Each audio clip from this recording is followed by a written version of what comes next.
Welcome to the Tech Egg. Don't get scrambled. Enjoy the video. You start by powering up and getting your device ready. Plug in or ensure the Bose QuietComfort Ultra has at least 20% charge. Low battery can block pairing. Once done, open Bluetooth settings on your phone and keep the page visible so you can confirm new devices. Make sure Bluetooth is turned on and your phone is close, within 3 feet, so signal strength is stable. Then press the headset power button to wake it and immediately enter pairing mode. You'll see a light or hear a voice prompt.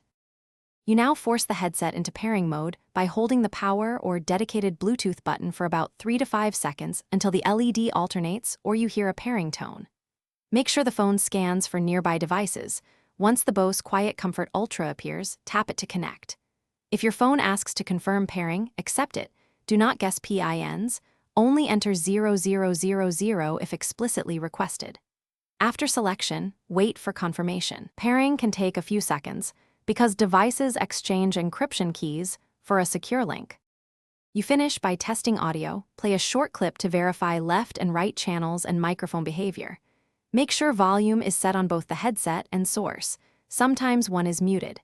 If the phone requests permissions for calls or media, grant them so features work correctly. If pairing fails, restart the Bose headset and your phone, then repeat the pairing sequence. This clears temporary Bluetooth cache. As a troubleshooting tip, remove old Bose entries from your phone's Bluetooth list before retrying to avoid conflicts. Thanks for watching. Consider subscribing if I helped unscramble your problems.